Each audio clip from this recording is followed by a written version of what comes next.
पश्चिमी पाकिस्तान था और ये साइड में पूर्वी पाकिस्तान था। अब आप देखिए ध्यान से, करता धरता था जिन्ना। खैर नाथूराम गोडसे थोड़े से गलती हो गई, उसको गलत आदमी का एड्रेस बता दिया गया। वो मारना चाहता था जिन्ना को, मार दिया किसको? गांधी। मानेक साहब ने कहा था कि जब लड़ाई होगी ना तो लड़ाई लंबी चलेगी।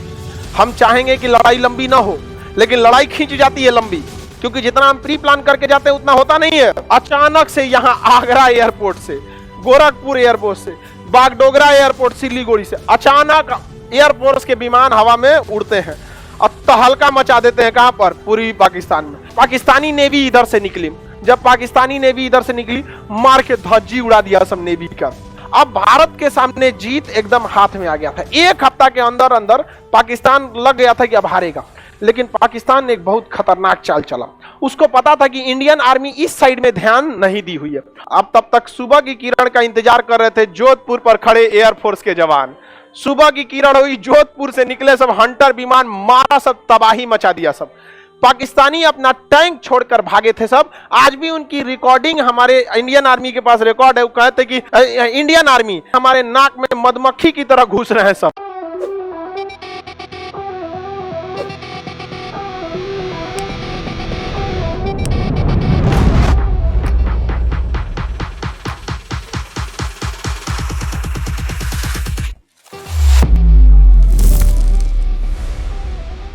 पहले ये बांग्लादेश नहीं था, पूर्वी पाकिस्तान था। क्या था? पूर्वी पाकिस्तान। पाकिस्तान इस साइड में पश्चिमी पाकिस्तान था और ये साइड में पूर्वी पाकिस्तान था। अब आप देखिए ध्यान से, समझिए। इस देश का मतलब करता धरता था जिन्ना। खैर नाथूराम गोडसे थोड़े से गलती हो गई, उसको गलत आदमी का एड्रेस बता दिया गया। वो मारना चाहता था जिन्ना को, मार दिया किसको? गांधी। गलती हो जाता है ना कभी कभी, आदमी गलती से ईंटा चला के दूसरे को मार देता है, फिर कहता है जहां लग लो। नहीं, ईंटा उठा चलाता है दूसरे को मार देता आदमी। नाथूराम गोडसे को जिन्ना को निपटाना चाहिए था और 5 साल पहले निपटाना चाहिए था, शिमला सम्मेलन से पहले 1944 में। समझ में आ गया कि नहीं? 44 के बाद तो कंट्रोल के बाहर हो गई। सरदार पटेल जिसने भारत को यूनाइट किया, उसने तक साइन कर दिया भारत के विभाजन पे। सोचिए सरदार पटेल ने भी कितना उब गए होंगे, क्योंकि 44 के बाद जिन्ना उघारे नाच रहा था। मतलब जहां तहां दंगा करा रहा था, जहां तहां दंगा करा था। मजबूरी बन गई थी भारत का विभाजन, मजबूरी हो गई थी यहाँ पर। 44 से पहले नाथूराम गोडसे निपटा दिया रहता ना, कामे बन गया रहता यहाँ पे। अब लेकिन देखिए जिन्ना को भी देखिए कैसे, जो देश का विभाजन किया, ऐसे कहीं देश मांगा जाता है? ये दिमाग देखिए उन गधों का, ऐसे कोई देश मांगता है कि ये वाला एरिया मेरा, ये वाला एरिया मेरा? वह देश कभी आगे नहीं जा सकता है जिसकी नींव संविधान नहीं बल्कि धर्म के आधार पर रखी गई हो। कभी आगे नहीं जाएगा, क्योंकि धर्म ऐसा चीज है जिसमें अपडेट नहीं हो सकता। अपडेट नहीं चाहिए। और दुनिया किस पे चलती है? अपडेट। धर्म में अपडेट कीजिएगा बवाल हो जाएगा। तनी अपडेट करके देखिए ना आप, तनी तुरंत मार हो जाएगा। पहले ही आप ही को फॉर्मेट मार देगा। आए हैं यहाँ पे प्ले स्टोर पे अपडेट करने के लिए, मारेगा फॉर्मेट मार चल जाएगा आप। इसलिए वो देश हमेशा पीछे चला जाता है, धर्म की बुनियाद पे रहेगा तो। इसलिए धार्मिक चीजों के लिए आपके लिए उम्र है 50 साल के बाद। आप सब लोग धार्मिक चीजों में जाइएगा। अभी आप करियर बनाइए, करियर बन जाए तो परिवार को देखिए, परिवार बन जाए तो आप देश के प्रति करिए कि हमको देश के लिए कुछ करना है। बूढ़े उड़े हो जाए 50-55 आराम से, रिटायरमेंट प्लान सबके लिए सेट। अब अपने भजन कीर्तन, नमाज, कुरान, गुरुद्वारा में लग जाइए, एकदम बढ़िया से लग जाइए। अभी नहीं, अभी आपका उम्र किस चीज का है? पढ़ने का। करियर बने, नहीं तो ये गधों की तरह हो जाएगा। 2 जगह ले लिया यहाँ। दिमाग से ज्यादा जिन्ना के पास घमंड था। अरे वो जिन्ना ठीक आदमी था ही नहीं। समझ में आ गया कि नहीं? जिन्ना के बाप की एक ही गलती थी। जिन्ना, उसका बाप बहुत अच्छा आदमी था, लेकिन उसके जीवन में एक ही गलती होगी। क्या? जिन्ना। और नाथूराम गोडसे की और गलती याद तुमको, उस समय कोई उसको मार्गदर्शन देने वाला नहीं था। 44 के टाइम पे निपटा देता ना, कोई दिक्कत नहीं होता। यकीन मानिए नहीं दिक्कत होता। जिन्ना ने मजबूर कर दिया। गांव गांव में जब दंगे होंगे तो आप क्या कहिएगा जी? जिन्ना ने स्पष्ट बोला था, प्रत्यक्ष कार्रवाई दिवस। खुलेआम कोई बोलता है कि हम दंगे कराएंगे? वो चोट्टा खुलेआम बोल दिया और भयानक से भयानक हो गए। खैर उसको अब सुधार नहीं सकते हो, उसको वो उसकी रूह भी उसको ना गाली दे रही होगी कि इसके शरीर में घुसे थे हम। आगे देखते हैं यहाँ पर। तो ये पूर्वी पाकिस्तान, ये पश्चिमी पाकिस्तान, ये इतने कमीने हैं कि इनको कहते हैं कि रे बंगाली। यहाँ पे बंगाली भाषा बोली जाती है, क्योंकि भाई पूर्वी पाकिस्तान आज न था, हमारा बंगाल था। क्योंकि ये जब था तो दोनों एक में थे सब बंगाल। तो अंग्रेजों ने देखा कि भैया यहाँ का पढ़ा मुसलमान भी पढ़ा लिखा है, यहाँ का हिंदू भी पढ़ा लिखा है। अंग्रेजों को लग गया कि हमारे लिए सबसे बड़ा सरदर्द यही होंगे। तो 1905 में इसने इसका विभाजन कर दिया। इधर रखा पश्चिम बंगाल वेस्ट बंगाल, इधर रखा पूर्वी बंगाल ईस्ट बंगाल। समझ में गया? और वही ईस्ट बंगाल आगे जाके क्या बन गया? पूर्वी पाकिस्तान। और वही आगे जाके बांग्लादेश। और ये बेचारा पश्चिम बंगाल पश्चिम में रह गया, जबकि भारत के नक्शा के हिसाब से ये पूरब में है। दिख रहा है? भारत के नक्शा के हिसाब से पूरब में, लेकिन वो भारत के हिसाब से थोड़े विभाजन हुआ था, वो तो बंगाल का विभाजन हुआ था। इधर वाला पूर्वी बंगाल, इधर वाला पश्चिम बंगाल। अब अंग्रेजों को अब ध्यान से आगे समझते हैं। तो जब देश आजाद हो गया तो अंग्रेज पाकिस्तानी जो थे सब इन लोगों के साथ गलत व्यवहार करते थे, इन्हें काला कलूठा कहते थे। अब जैसे बंगाल के लोग नॉर्मल होते हैं, जैसे हम लोग का जो कलर होता है, बंगाल में कमोवेश लड़का मतलब एवरेज आदमी का यही कलर, कर्क रेखा के पास से गुजरेंगे तो ना गोरे होंगे ना काले ही होंगे, मीडियम रह जाएंगे वहां पर। अब ये उसको काला कलूठा बोलते थे सब, नाटुर बोलता था सब। यहाँ पंजाब का एरिया है, पंजाबी लंबे लंबे होते हैं। आपको पता है कि ज्यादातर पंजाब पाकिस्तान में ही चला गया। हमारे यहाँ जो पंजाब बना है, देखते हैं पंजाबी कितने हिष्ट पुरुष होते हैं। इनको नाटा बकलोल बंगाली गाली देता था सब यहाँ पर। हद तब हो गया जब यहाँ के एक बहुत प्रमुख नेता थे शेख मुजीबुर रहमान, वो चुनाव जीत गए। चुनाव जीतने के बाद भी उनको शपथ नहीं दिलाया क्योंकि वो बंगाली थे। ऐसा हाल होगा। अभी बताइए, अगर कोई बिहार से चुनाव जीतता है उसको इसलिए शपथ नहीं दिलाया जाता है कि तुम बिहारी हो, तुम मंत्री कैसे हो सकते हो, गृह मंत्री कैसे हो सकते हो, प्रधानमंत्री कैसे हो सकते हो। ये तो बिहार में बगावत होगी कि नहीं होगी? वही हाल हो गया यहाँ शेख मुजीबुर रहमान। शेख मुजीबुर रहमान को बुलाया गया कि आओ शपथ, नहीं दिलाया सब यहाँ पे शपथ दिलाने, और न तो बंदी बना दिया, कहा कि तुम बंगाली मंत्री प्रधानमंत्री बनेगा। भाई ऐसे बवाल हो गया, यहाँ के लोगों के अंदर बगावत हो गई यहाँ पर। जब ये लोग बगावत की मांग करने लगे तो पाकिस्तानी आर्मी गई यहाँ पर और 30,000 महिलाओं का रेप किए थे सब। ये सब इनसे आप कभी इंसानियत की उम्मीद मत रखिएगा। ये हरामी अपने देश के नहीं हुए सब, हम लोग के क्या होंगे सब? समझ में? अपने देश के नहीं हुए सब। घर में घुस घुस मार दिया सब वहां के लोगों को। अब यहाँ के लोग पूरी तरह से त्रस्त हो गए। शेख मुजीबुर रहमान को यहाँ बंदी बना लिया गया। अब यहाँ आई इंदिरा गांधी, कहीं की चोट्टा कहीं का, तुम ढेर नौटंकी करता है। तुरंत बुलाई मानेकशॉ को, सैम हारमूज जी प्रेम जी जमशेद जी मानेकशॉ पूरा नाम था उनका, हमारे सेनापति थे वो मानेकशॉ साहब। कहे कि युद्ध करिए, मारिए इसको। मानेकशॉ कहे कि नहीं, युद्ध कर ही नहीं सकते, अभी हम तैयार ही नहीं है, बरसात बाद ही युद्ध होगा। क्योंकि मानेकशॉ, इनको तो आइडिया नहीं था इंदिरा गांधी को, इनको चुनाव का आइडिया, युद्ध का आइडिया तो सेनापति को था। वो कहे कि बरसात का समय है, जून का महीना, आप कैसे कर दीजिए युद्ध? कोसी नदी बाढ़ लाएगी, महानंदा बाढ़ लाएगी, यहाँ पे ब्रह्मपुत्रा में बाढ़ आया रहेगा, पूरा बांग्लादेश दौड़ जाएगा, हम जाके मरेंगे वहां पे, नहीं लड़ेंगे। कैसा सेनापति है? कैसा सेनापति? कौन सी बहादुरी और बेवकूफी में अंतर होता है। इंदिरा गांधी कहेगी बताइए लड़ना कब है आपको? मानेकशॉ ने कहा था कि जब लड़ाई होगी ना तो लड़ाई लंबी चलेगी। हम चाहेंगे कि लड़ाई लंबी ना हो, लेकिन लड़ाई खींच जाती है लंबी, क्योंकि जितना हम प्री प्लान करके जाते हैं उतना होता नहीं है, हो सकता है लंबे हो जाए। तो इस बीच जब तक बरसात नहीं खत्म हो जाता है, आप अंतर्राष्ट्रीय दौरा कीजिए और अपने गुटों को मजबूत कीजिए कि युद्ध के समय जब अंतर्राष्ट्रीय दबाव आए तो आप कैसे झेलिएगा वहां पर। इंदिरा गांधी ने कहा कि अच्छा ही बात है।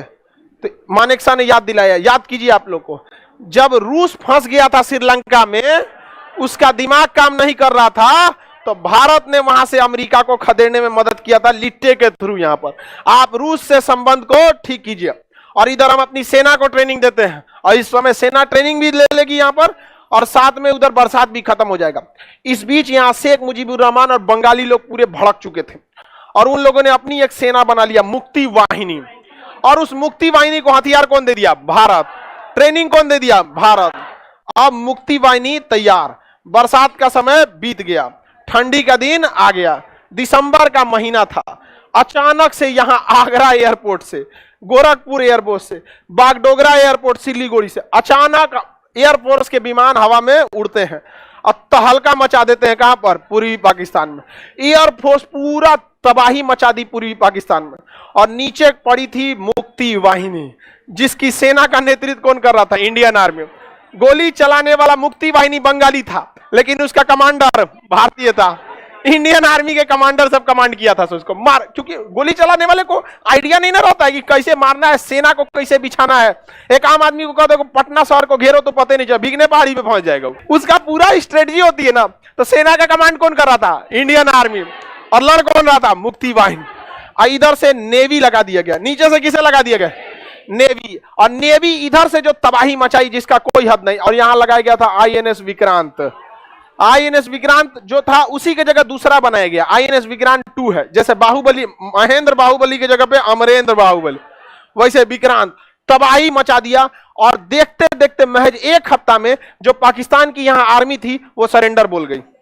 आर्मी थोड़ी चुट्टा बलात्कारी था, सब उसे मारा सब इंडियन आर्मी वाला घुस घुस के। अब मुक्ति वाहिनी वाला वो जान लिया सब ना, क्योंकि उनको देश के लिए भी लड़ाई लेना था, अपनी बहन बेटियों की इज्जत का भी बदला लेता। गोल घुस घुस के मारा सब, वहां मरने के बाद भी मारा था सब मुक्ति वाहिनी वाला। मार चुट्टा कहीं का पाकिस्तानी, तुम लोग बहुत बुरी तरह यहां पाकिस्तानी मरने लगे सब। अब यहां से पाकिस्तानी सेना रीइंफोर्समेंट के लिए हवाई जहाज से उड़ान भरी, मार के जयपुर के ऊपर गिरा दिया सब। चट्टा कहीं का कि तो पगला होगला है, ऊपर से जाएगा तुम, यहां से ऊपर जा, मार के गिरा दिया। एयरफोर्स जा नहीं सकी, पैदल आर्मी की हिम्मतें नहीं हो रही थी कि जाए यहां पे, हेल के जाएगा पैदल, यहां से बिहार बीचों में पड़ता है। लौटेबे नहीं करते लोग, कसम से बता रहे हैं। अगर तुम एक बार कोई बिहार से जाए, हम पकड़ेंगे जिसको, हम तो नहीं लौटाएंगे। चाहे तुम यूएनओ में केस करो, जनेवा में केस करो, नहीं लौटाएंगे। स्टाफ रखेंगे यहाँ, लाइन लगाएगा, नहीं समझ में, आई कार्ड चेक करने में लगाएंगे यहाँ पे सब, यहाँ पे ना लौटाएगा आदमी। यहाँ पे छोटा फ्री में मिल रहा है, बंधुआ मजदूर काहे छोड़ेगा आदमी। पुरानी यादें ताजा होंगी, हमारे पूर्वज बंधुआ मजदूर रखते थे, हम गए नहीं यहाँ पर। उसके बाद उसने सोचा नेवी से लौटा जाए, तो पाकिस्तानी नेवी इधर से निकली।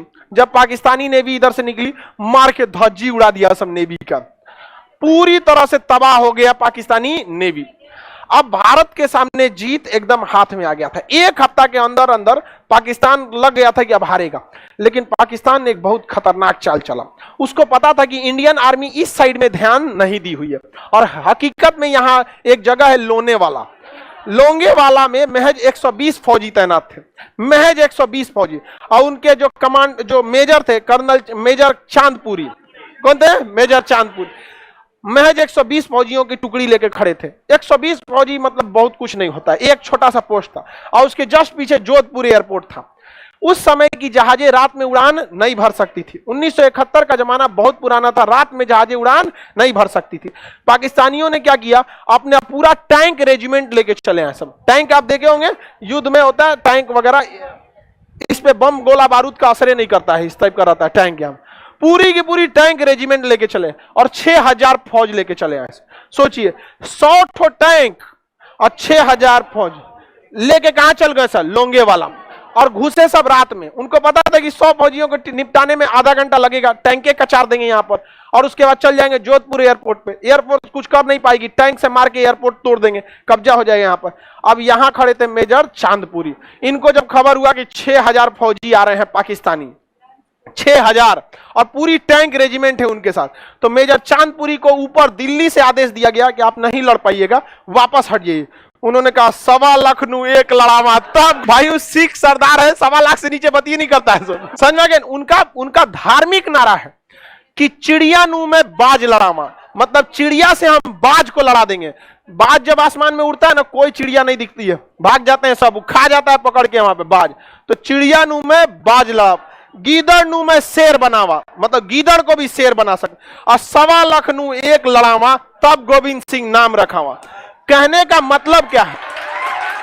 कहने का मतलब गोविंद सिंह को अगर मानते हो ना, तो तुम्हारे अंदर हिम्मत ऐसा होना चाहिए कि सामने 1.25 लाख की फौज खड़ी हो तो तुम पीछे नहीं हटो। ये मतलब नहीं कि आप 1.25 लाख से लड़ लीजिए, 1.25 लाख बहुत ज्यादा ही आबाद है, लेकिन मतलब यह है कि अगर तुम अकेले खड़े हो ना, 1.25 लाख की फौज भी खड़ी हो, तो तुम पीछे मत लौटो यहां पर। तो उन्होंने कहा कि हम अकेले 1.25 लाख की 6000 कौन सी मतलब होता है, एक तो मार के रद्द कर देंगे यहाँ पे मेजर चांदपुरी के सामने। लेकिन फिर भी देखिए, बहादुरी और अकलमंदी में अंतर होता। आप संख्या बल बहुत मायने रखती है युद्ध में। उनके सामने कोई समस्या था, उनके पास टैंक को उड़ाने के लिए एंटी टैंक माइंस थे, जिनकी संख्या महज 3 से 4 थी, और उसके बाद टैंकों की संख्या 100 थी। उन्होंने क्या किया ना, टिफिन जो होता है ना खाना खाने वाला, जमीन में टिफिन गाड़ दिए, और आगे थोड़ा सा 3-4 को माइंस था, उसको बिछा दिए। आया टैंक और माइंस पे चढ़ा, उधिया गया। क्या हो गया? उधिया गया, टैंक उड़ गया। पाकिस्तानी डर गया, रे बाप रे, इंडिया वाला सब जो है सब माइंस बिछा के रखा है सर, तुम उधर से चलो। उधर से गया तो वो उधिया गया। अगवा 3-4 को ओरिजिनल रखे थे। अब पाकिस्तानी को डर हो गया, जैसे 3-4 को टैंक उधिया, डरा गया सब। ये सब पाकिस्तानी सब यहाँ पे अब उन सबको लगा कि बहुत टैंक बिछा है, तो ऐसे पैर और से दाब के देखा, सका अरे बाप रे यहाँ है।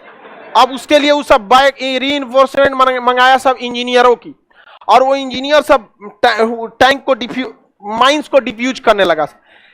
इतना डरपोक था सब कि रात भर उन सब को डिफ्यूज करने में लग गया। सुबह जब रोशनी हुआ तो पता चला खाना खाने वाला टिप। अब रोशनी होने के साथ भारत को एक फायदा तो भारत को एक लॉस भी था। हमारे महज 120 फौजी दिखने लगे सब कि ये तो इतनी सा है सब, ये हमारे लिए बहुत बड़ा सरदर्द था। अब पाकिस्तानियों का मनोबल बढ़ गया कि ये तो मुट्ठी भर ऐसा, अब 6000 फौज में 120 दिखेगा कहीं, अरे इतनी सा तो 120 हो ही जाएगा सब यहाँ पर, 6000 यहाँ पे। अब पाकिस्तानी से टैंक लेके हमला करने लगे सब यहाँ पर। अब हमारे बहुत सारे सैनिक क्या हो गए, शहीद हो गए। अब तब तक सुबह की किरण का इंतजार कर रहे थे जोधपुर पर खड़े एयरफोर्स के जवान। सुबह की किरण हुई, जोधपुर से निकले सब हंटर विमान, मारा सब, तबाही मचा दिया सब। पाकिस्तानी अपना टैंक छोड़कर भागे थे सब। आज भी उनकी रिकॉर्डिंग हमारे इंडियन आर्मी के पास रिकॉर्ड है। वो कहते कि पाकिस्तानी हमारे नाक में मधुमक्खी की तरह घुस रहे हैं सब, इंडियन आर्मी हमें मधुमक्खियों की तरह घेर लिए, हमें भागना पड़ेगा। टैंक छोड़कर भाग गए सब यहाँ से पूरा का पूरा। आज भी हमारे आर्मी के म्यूजियम में वो टैंक सही सलामत रखे हैं सब, और वो टैंक अमेरिका ने दिया था कि ये बहुत मजबूत टैंक है।